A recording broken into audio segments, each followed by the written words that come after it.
Welcome back to Seen It Before, where we're probably going to say something stupid about your favorite movie because we've seen it all before. I'm Danny. I'm Dan. We only got 2 cameras today, so we are roughing it. And just like our movie, we're roughing it because Mad Max, Fury Road, get it? Yeah. Roughing it in the apocalypse. That was a joke. I was trying to get there. You know, it works. It's fine. It's completely on brand. Anyway, so yeah, Mad Max Fury Road, the sequel, I guess, to this, or sequel. I don't even know. Like, this was a requel itself, Fury Road. It wasn't really like, it's kind of a sequel, but it's it's like it's implied that he has history in Fury Road, but it's not necessarily the history that you saw in the other movies. Yeah, it's so weird. It's still the apocalypse. Right. But yeah, Furiosa Mad Max Saga comes out next month, and we will be doing that one as well. You know what? No, I will save the lore for this lore. I love the lore. Lorax. It's a good movie. You ever seen it? No. We gotta let it grow. Let it grow, it grow. Something, let it grow. I can't breathe because they selling air. That's the whole thing. They chopped down all the trees because now there's no more air in the atmosphere. So a greedy guy comes in and says like, I manufacture air for you to breathe. Sounds a little bit like Mad Max. I'm not gonna lie. Oh yeah. That's hilarious. Oh my God, he's in Morton Joe. Oh my God. Just with a shitty bowl cut. Bowl haircut. All right. Well, didn't think we were going to reference the Lorax and Mad Max in the same sentence today, but let's get to it. All right, so the Mad Max Fury Road, the 4th movie in the Mad Max saga. Yeah. One, which is just regular Mad Max. The second one was, what was the name of it? I think The Road Warrior? Yeah, Road Warrior. Yeah, and then Thunderdome was the 3rd one. Beyond Thunderdome. Beyond Thunderdome, whatever. Okay. No one talks about that one. Yeah, well, it's got Tina Turner. I haven't seen it, but it's got Tina Turner. It's a bunch of wild kids are fighting in a gladiator battle thing. So it's a little interesting. Like it sounds like it's got some potential, but I don't know. Apparently people don't like it. Huh. Okay, so we were saying in the intro, this is a requel of the Mad Max saga, kind of like Scream did, but it also, I don't know, it's the same. But it's the same character. It's not like it's new characters that are presenting themselves as the old characters. It's very strange, but it worked really well because George Miller is a fucking action icon and practically action icon. It's like he shoots it all on location. This movie was, I think, originally supposed to come out in 2000. He was supposed to start working on it. Yep. Then 9/11 happened and it shut down like everything. Yeah. And then 2008 he was going to do it again. And then, well, Mel Gibson had that, and then probably the beginning stages of the recession didn't really help either. That I'm inferring that myself. I don't think that's actually true, but it would make sense. And then it eventually came out in 2014, and they cast Tom Hardy instead of Mel Gibson from the original ones. Right, cool, because he was a rising star back then with because he had he was Bane in Dark Knight Rises. Yeah. He was making a name for himself. It was in Inception too. Yeah, he was kind of Christopher Nolan's guy for a little bit, and then he's like, I can make a name for myself in this action genre stuff. Yeah, being the stoic guy that doesn't really talk. Yeah, he did good. It works. He did a good job. I like his delivery. Like, I can't explain it. Oh, he also had another movie called Locke, where like it was more of a character piece, where he was just like it was just driving in a car the whole time. I think that's what got him this role. Like that would make a lot of sense if that's what got him the role. Yeah. So, but like, I like his his delivery was just like she went under the wheels. She went under the wheels. Like it was just like, but it's like his voice doesn't really match his face, but it does at the same time. I don't understand it. He is Venom. So, yeah. I'm glad that he's got a kind of a sense of humor about himself. I mean, he starts to write it. He started writing that one in the second one. So like he's now. Wait, he's writing. I think he's a writer on the third one officially. That's fucking wild, dude. So I guess he likes the character. He's Venom. I wish he'd have a better accent, but I wish he did do accents. Yeah, it's kind of like Tom Hanks and accents. Don't do it. Yeah, something about like him. He always needs to be wearing some sort of thing that garbles his voice, and also has an accent that. Yeah, I just don't. Yeah, he's got like marble mouth. You don't really understand what he's saying. Yeah, me too. But like, okay. Well, that's why this is the perfect movie for him. So so he doesn't have to say a lot. Yes. And like, yeah, he doesn't. Well, so that's the cool thing about the Mad Max movies. He's not. Max isn't the main character ever, really. Other than maybe the first one. Okay. And see, I didn't know that either. And then I went back and I watched at least Road Warrior, that everyone considered the best one until Fury Road came out. And they're like, but it was definitely like the little kid's story, or he was the narrator. There's like this little feral kid. But it's more about like him helping other people achieve, like he was a police dictatorship. He was a police officer. Yeah. So I mean, he's just a tool. It's like for in this movie, Furiosa, I would say is the the main character. Yeah. She's the one with the story. Arc. Max is just kind of like his whole thing is like I want to leave. I'm surviving my own, but I care about people. I'm a good guy. Oh, motherfucker. So that's why everyone being mad about a Mad Max movie without Max. I don't know. It's not too far removed. I'm sure he'll show up for a second or two.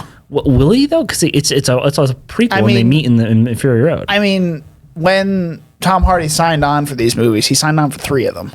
So I mean, I don't think he's going to be in this one. That won't count. It'll probably be like a cameo, if anything.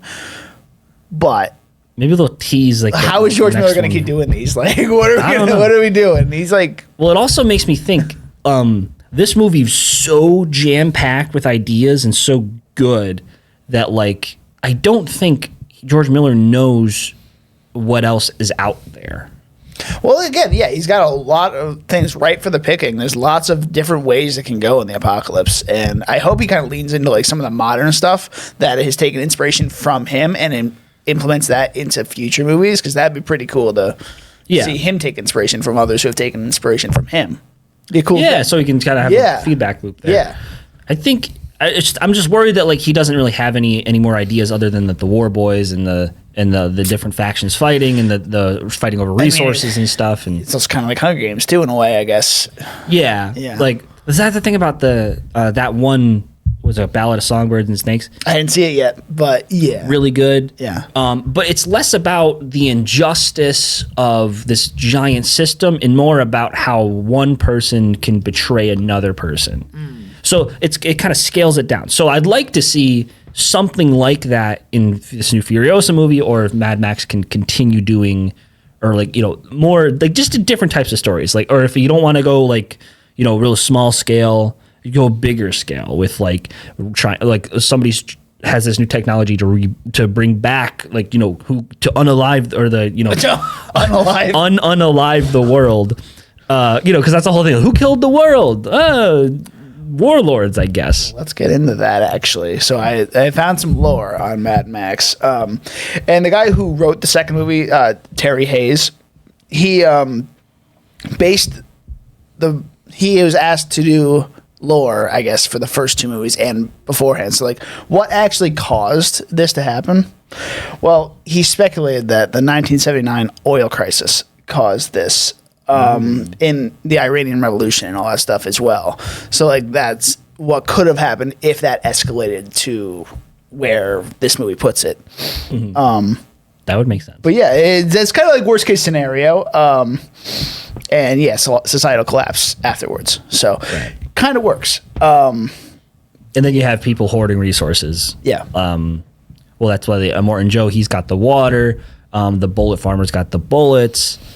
There's some other guy. He's got access to the oil, or the gasoline that they call it. Yes. The gasoline. So we don't know how far into the future that this movie takes place. This one, Fury Road, you're talking about? Yeah. Well, like what is there a year that's like speculated that it's in? So it started in 1980, I believe, is when the first one started.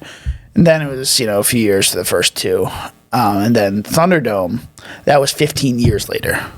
So Thunderdome was 95? Yes. In universe? Yes. So then that makes roughly Fury Road what? Like I don't know. Another 10 years? But like Tom Hardy's like a 30-year-old dude, and Mel Gibson would have been how old at that point?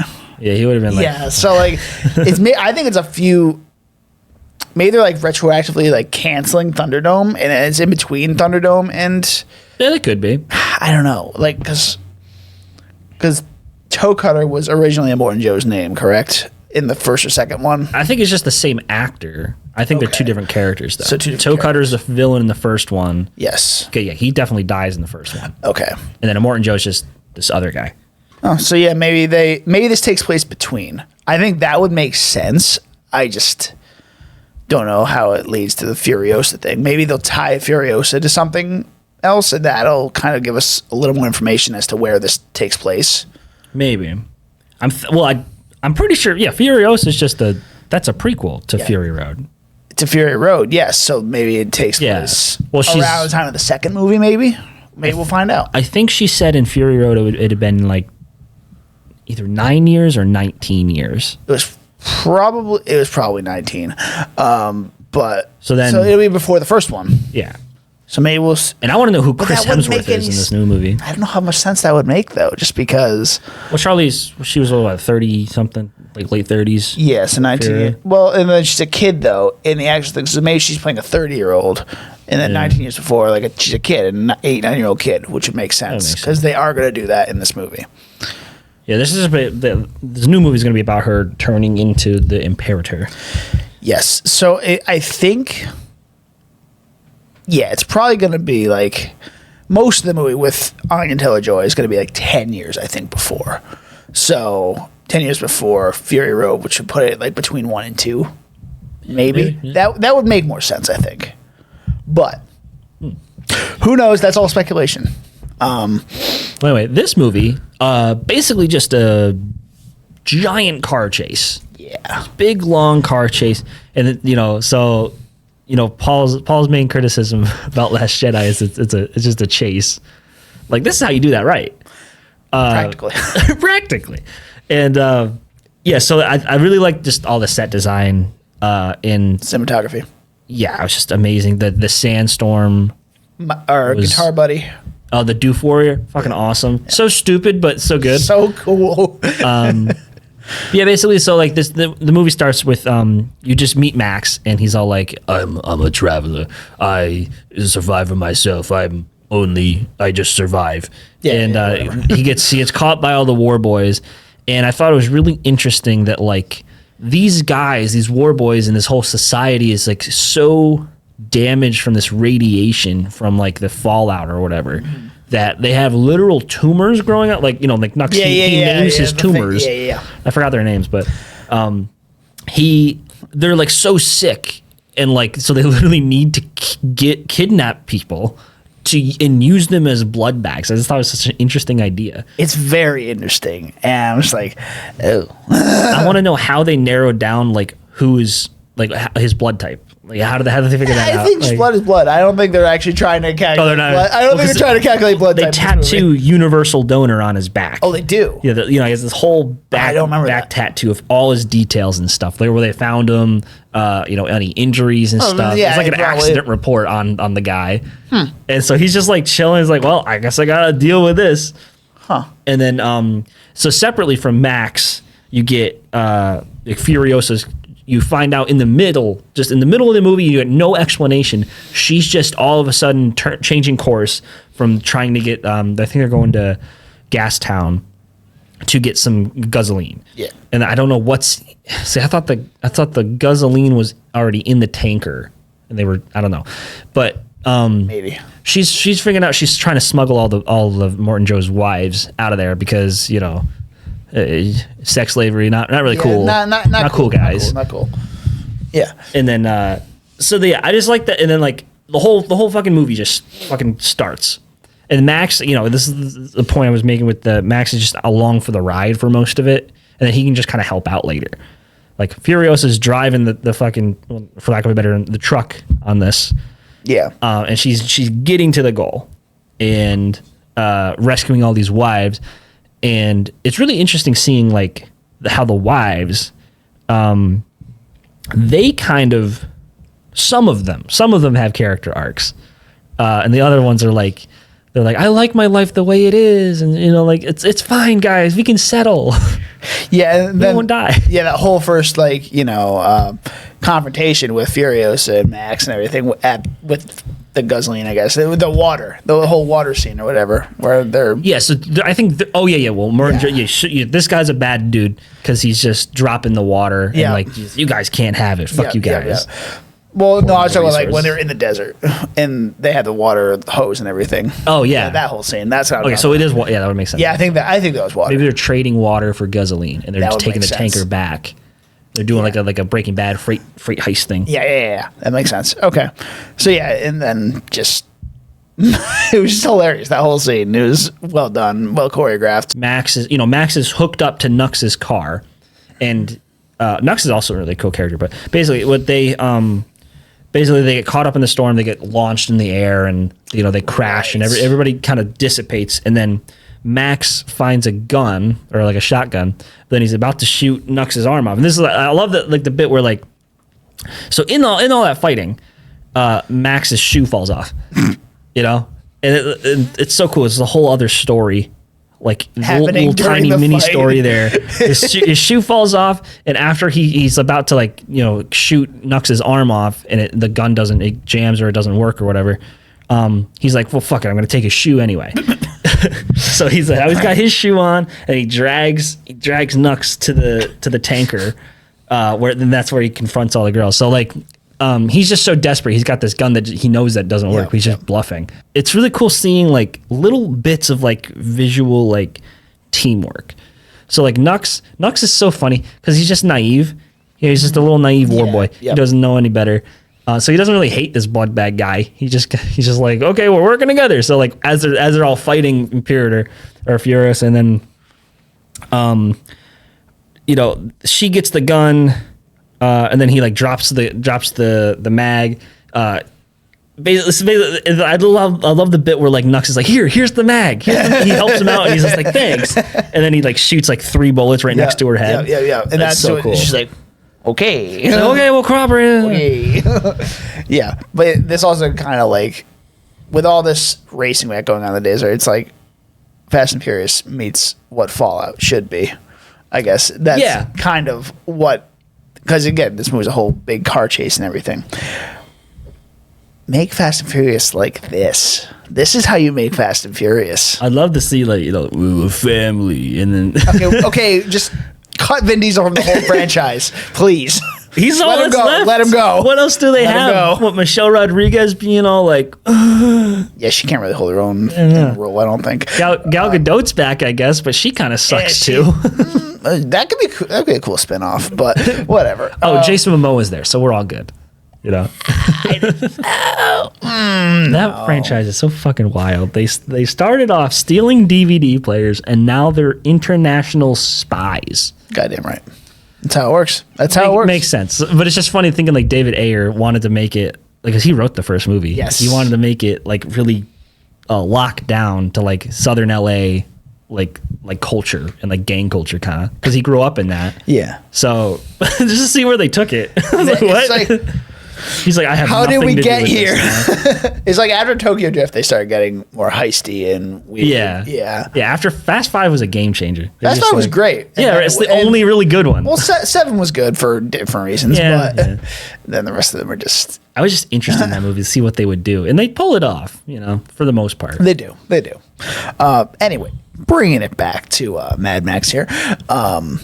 So we get past that part. Morton Joe is following them. He's just there. He's being an asshole. I don't know. He's not really much of a character in this movie. He's just kind of following them the whole time. Yeah, he just wants his bride. Yeah, he wants his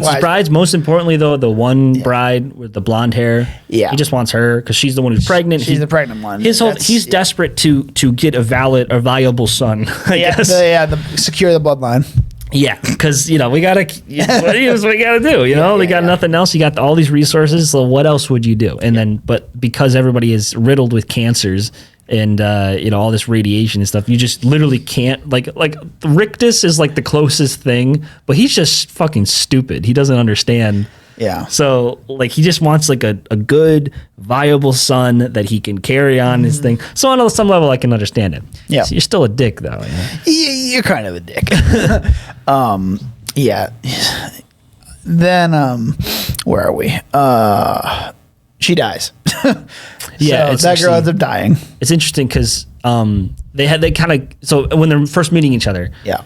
Max shoots her like right in between her leg, and then she starts bleeding from a little cut. And then after that, they kind of bond and everything. It's like, oh, we're in this together. We're going to try to escape. We're going to get to the green place. And then she actually dies because of Max, because she slips on her own blood that he caused. Yeah. And then she's she's out of the truck. Yeah, and then gets run over. Well, she doesn't get run over, but like... Well, she does. He says she went under the wheel. Yeah, but she's still alive towards the end. So it's just kind of insult to injury. Yeah. Like, so all the brides are like, they're like, we need to go back. And like, it's very, very reasonable to not go back. Yeah, yeah. Because like, you're gonna die. But it's funny because like Immortan Joe has to kind of suffer that twice. Because, then he's like, oh, you could have had a baby.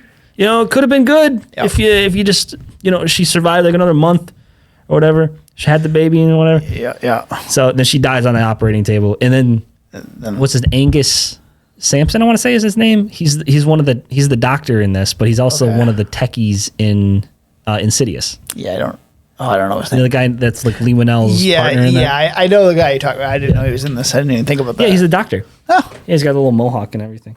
It's weird. That just sounds weird. Anyway, so then they get stuck in the mud. The very next scene, they're stuck in the mud and they're trying to like, they're way ahead of them at this point because like they had to stop and like figure out what the hell was going on with the pregnant girl. And grieving. So yeah, then this whole dark nighttime fight happens and it's so cool. Like the practical effects, it looks so good. It looks like it's actually filmed at night. It's not like day for night. Yeah, and like imagine that. It looks good.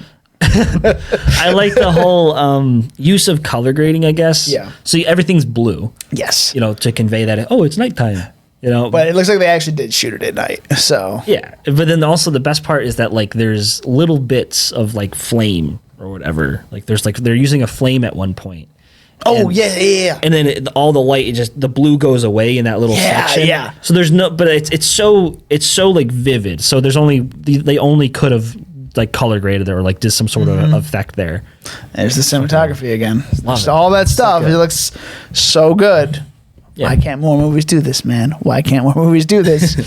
But I also like the messaging, the message of it, where it's like our sons won't be warlords. They're trying to break the cycle of this horrible abuse and stuff, and but I also like that this is like the way to do, I guess, social commentary.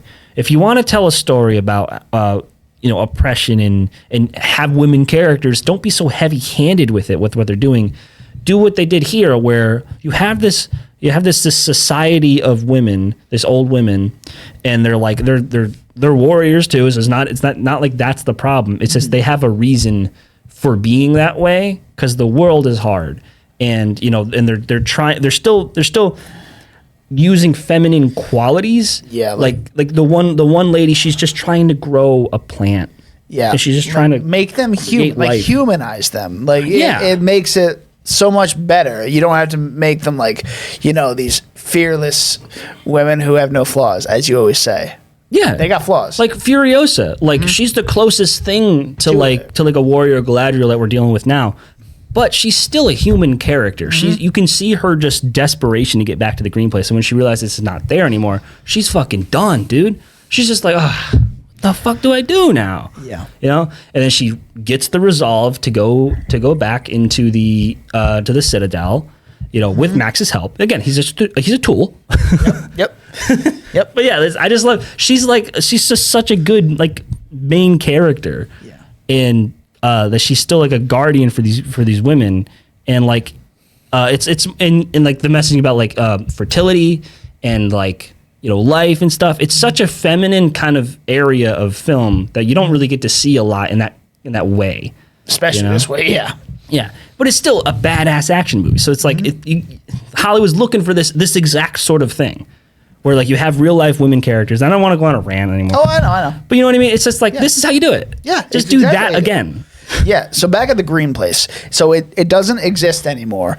But then there's all these, women warriors that are still there, like trying to fight the good fight and everything. But yeah, that one girl up there where she's all naked and she's being bait. Like, that's gotta suck for her. It's just like, bro, you're gonna get fucking skin cancer. Just add it to the list, right? So much radiation. List of cancers you probably already had. Right. Yeah.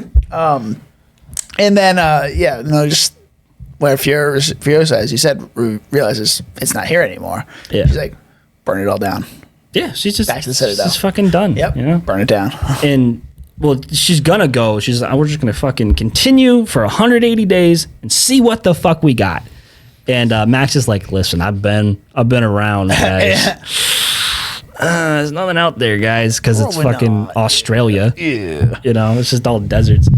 And so they decide to go back. And also, the little cool thing, when they get stuck in the mud, Nux, because he's grown up in this world, he just doesn't understand what things are. Yeah. He was like, what's that thing? It's just a hollowed out tree. He's like, and then Max is like, that's a fucking tree, dude. What do you mean? Yeah. Oh, also, this is around the part where I think Max gives him back his shoe. Oh, yep. Or he gets another shoe somehow and gives it back. I think he probably gets it back to him. It's just like that little tiny story I love. Yeah. Like even they have the time to do that with the little bond between them. Yep. Basically, the whole final act is just more fighting, action, more fighting. The polecats are fucking awesome. Yep. I love their whole they're like literally just it's literally like Cirque du Soleil but action. Yeah. They're just going back and forth and then I think there's a little bit where Max has like this like night terror or like this vision or whatever freaks him out and he goes like this. I don't remember that. Like this girl, like he's like, "Why didn't you save us, Max?" And she punches him, and he like kind of blocks it by going like this. Oh. If he didn't have that, maybe it's like a subconscious, or maybe it's like some sort of ghost. Because it's not from the first 3 movies. Not that I remember. Okay. She might have been in the Thunderdome. I don't know, but if he didn't learn that move, he would have been fucking skewered in the face with an arrow, and then obviously his hand is stuck to his face, but he's got to like just pull it out. Yeah. Well, there's Furiosa. Doesn't she die at the end? She gets mortally stabbed, but at the end she's going up on the elevator. I think she's okay though. Yeah. She gets stabbed with like her like little like gear shift knife. That's right. Forgot by who though. I don't remember either. I don't know. But also, badass when she's like fucking kills Immortan Joe. Oh yeah. She's like, look at me. Yeah. And rips his face off. Good shit. Awesome. Good shit. Yeah. But it's really interesting seeing like all the little tiny cultural like tidbits that they're able to squeeze in here in like in a naturalistic way with the war boys being obsessed with suicide. It's like, we're going to Valhalla. We're like honor. Yeah, they're kamikazes. Yeah. Yeah. So when they realize there's no more point in fighting, that this is their time. They're going to sacrifice themselves for their brothers. Yeah. I thought it's such a realistic thing, because it was kamikazes were a thing. Mm-hmm. And seeing like them rally behind each other, and then seeing how much of a fuck up Nux is, because he tries to kill himself 3 times in this. And he fails every time. Yep. Like the first time is, understandable. It's just by pure luck that he isn't killed. He's like driving into the thing or into the storm. And he's like, he chromes himself up. Like that's like the sign that like, oh, it's happening, guys. You're gonna arrive shiny in chrome. Yeah. And he gets Nux didn't die, right? No. So, no, he did die. Yeah, he dies in the pile up at the end. He sacrifices himself. Right. So sucks for the little redhead girl. Damn, I was gonna say, I was like, oh man, well Nicholas Holt's already bald now anyway because he's Lex Luthor. Maybe they can bring him back or something, but no. He might show up for a cameo, right? Well, this happened 10 years before. I doubt he'll be like old enough because he's kind of like a late teenager, I think, probably. Early 20s, maybe. So I don't think it would really work that well. Yeah, well, I think, yeah. He's I was going to say, maybe the next Mad Max movie he could actually be in again. But no, he's dead. He did. He's for sure Unless dead. they requel it again. No, they won't do that. This definitely seems like that franchise that to do it. Like, but this definitely It seems like a James Bond type thing. We're like, yeah, we can do whatever we want. Like, that's fine. I guess that's a fair point. I mean, I hope they continue with Tom Hardy because, like, again, yeah, he was great then. I think he has 2 more movies left. So, yeah, and that is if he's not too old. He's like late 40s now, I think. So yeah, he'll be fine. I'm just saying, like, this one took 30 years to make. So yeah, it's kind of unfortunate. So, and this is only 10 years for Furiosa. So who knows? Yeah. I mean, maybe the next, wild, though. Maybe it'll be like a few years from now they'll get this will like kickstart again. Hopefully it continues on because this movie is great. I gotta watch the original 3. I haven't seen any of them, but you're not gonna like them. I can tell you that much. You like Road Warrior, so maybe I like Road Warrior, but it's like this Fury Road is like Road Warrior done like a million times better. Okay, it's like I think people just love Road Warrior in the first place just because it was like it had like the concepts there, and it was just cheesy 80s action. All right, so if you're looking to get into this, start with Fury Road is what you're saying, probably.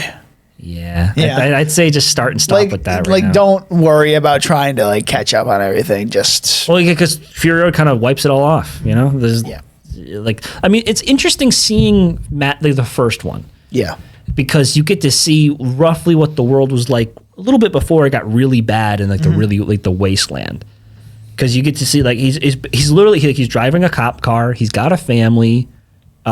He's just kind of trying to navigate across the country or whatever, and then he just runs into this gang of thugs or whatever. Gotcha. It's not like he's fighting warlords yet, but it's just interesting seeing like the scale of how he scales up to that. Okay. And the Road Warrior is cool. It's a cool little twist at the end too, because you think that he's narrating it, but it's somebody else.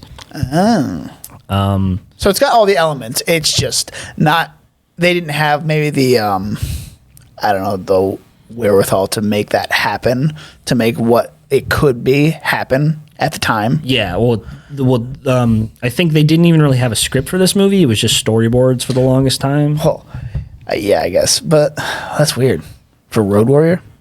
Oh no, for Fury Road. Oh, Road Warrior. I don't really know what the production process was for that. Yeah, okay. So this one you're talking. Okay. Yeah, Fury Road. They had 30 years for these really detailed storyboards. I think that's like 1,000 storyboards or some shit like that. Wow.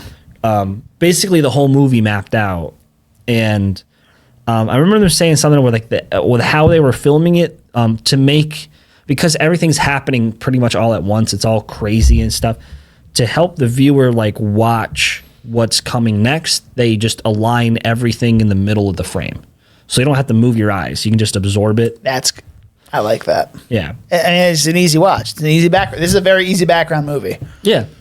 Like I've seen it like 7 times at this point. Yeah, but still has all these subtle little details that if you actually pay attention, you'll catch them. Like, definitely think subtitles helped me out though. I didn't understand pretty much what was happening. We all need subtitles now. Yeah. Like when I saw it in theaters, I was thinking like this is just an action movie. They're just chasing, like they're going all the way to the green place and then they're all going all the way back to the Citadel. But I didn't realize why they were leaving the Citadel in the first place. I didn't really understand who these other random guys were attacking them in like it's not like the Citadel's territory. It's like these scavenger guys in the ghillie suits on like motorcycles. Like they're all fighting them, and like I didn't really understand anything that was happening. Sometimes help me different factions, like Hunger Games. Yeah. It's like you're in our district. Yeah, exactly. Yeah, okay, that makes sense. Tribute. Oh boy. They could have got Jennifer Lawrence to play young Furiosa. That would have been cool. Anya Taylor-Joy is great. Don't get me wrong. She's good too. But Jennifer Lawrence, after that naked fight scene in No Hard Feelings. We just watched that the other night. Yeah. It's fucking. I'm glad that we have her. Like she just, again, like somebody just doesn't have she have a sense of humor about themselves. Yeah, we really didn't talk about that movie last year. It was a good movie. It was so good. Yeah, because you just saw it recently. I saw it when it came out. Yeah, it holds up. Yeah, it really does. Oh my God. We don't get comedies like that anymore. It's like I miss like the old Will Ferrell, Step Brothers. Just stupid comedies Step like Brothers, that. Anchorman, all that stuff. Yeah. Simple little like story, like it's funny because the first Grown Ups, that was great too. Yeah, and then they ruined it with Grown Ups too, but whatever. Well, although China Anne McClain, she got a great singing voice. That's all I remember about that movie. Okay. And then I think is a basketball player's in that, or no, Shaq? Yeah, Shaq's in it, right? Yeah, I think so. Well, anyway, I think we're kind of wrapping up Fury Road here. There's a lot more to talk about than I initially thought we were going to end up talking about with this movie. So, I mean, I'm glad there's more to the story than just, big action chasing a Fast and Furious movie. So yeah, well, yeah, this one I think takes that dumb, stupid action of cars and shit, and it actually kind of elevates it to more art, like an art kind of stuff. It's an art. It's art. It's a high art form. Yeah, I don't know, because it's got something to say. Yeah, for sure, it does, man. It does everything really well technically. It won a few Oscars too, I'm pretty sure. Or it was nominated at least. It had to have won for effects. Let's find out. Yeah, 6 Oscars. Damn. It won editing, costume design, makeup and hairstyling, sound mixing, sound editing, production design. It was nominated for Motion Picture of the Year, nominated for directing, nominated for cinematography, nominated for visual effects. Didn't even win any of those. That's crazy. Well, what came out? Oh, I think Force Awakens came out the same year. So this is 2015. So 2015 Oscars? 2016 Oscars. Yeah, so Force Awakens came out 2015, same year as. Yeah. I can assume that would win. It makes sense. Yeah. Well, anyway, if this has the same exact crew, Furiosa has the same exact crew, pretty much the same exact crew as this. That's great. I like that. If they pull it off again, we'll get more Oscar winners, I think. So. Yeah. It's good to see an action movie getting that kind of stuff. Yeah. You don't see it too often. You don't see comedies too often getting that stuff, unless it's American Fiction for writing this year. But, it's got to be like witty and have like a thing behind it. It's got to have some sort of like, I don't want to say message, because you can make a funny, like Step Brothers, I don't think really has a message, but it's still one of the best comedies ever. Yeah. What do you give Mad Max Fury Road? Yeah, this movie's almost perfect for me, because like I really can't think of anything bad other than maybe it's a little sluggish towards like when I left, because I only saw like half the movie. Yeah. But I'd seen it before. Get it? It's a tiny bit sluggish, but like that's really not a. So the pacing's a little weird, but it's not like the worst thing. It's like the pacing's so perfect, and then it's like, and then it like dips so it's a little dip. It's a little dip, little tiny dip. Yeah, I don't think it's anything to really notice. Little dip in the mud. Yeah, I'm gonna give it like a 98. Holy shit! Yeah, I fucking love this movie. Oof. It's so good. So I've seen this movie 3 times. This was my 3rd time seeing it. I did notice a lot more this time around. It had been probably 8 or 9 years since I'd seen it, and I really appreciate it a lot more than when I first watched it the first 2 times. All the little nuances I noticed, all the little things of the story. That even you just mentioning that whole little side story with the shoe, that was great. Yeah. I was like, oh yeah, that did happen. So I'm going to give this movie a 93. It's a very good movie. I have very little problems with it. Yeah. If anything, maybe it's the pacing, or it's there's so many good directorial choices that George Miller made in this. And I can appreciate all of that. Yeah, like I figured it would be like your kind of movie with pacing, because it hooks you immediately. It goes right in. I love it when movies hook me and they're actually very well directed like this. Yeah. But I don't like Fast and Furious movies, and they have hooks right immediately every time, and I don't like Fast and Furious. So yeah, I think those ones are just kind of like cheesy. Exactly. Well, this is good Fast and Furious. So.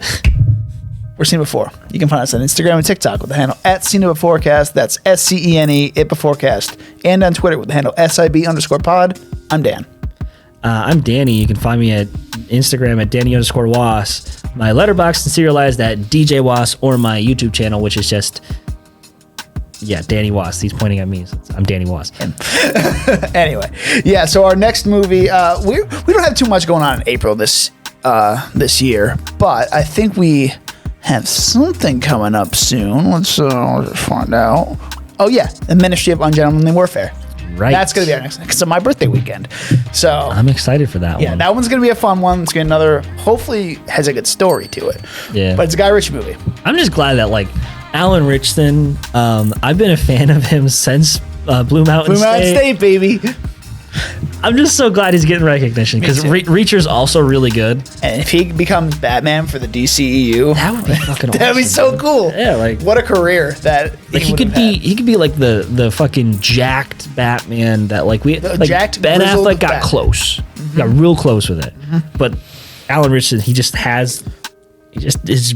looks like a Hulk, dude. It's fucking wild. Yeah, I think his mannerisms would just work perfectly for both Bruce and Batman. I mean, not Bruce. I don't know. he can play. He just play Thad. He'll play Thad as Bruce. He'll be a Playboy.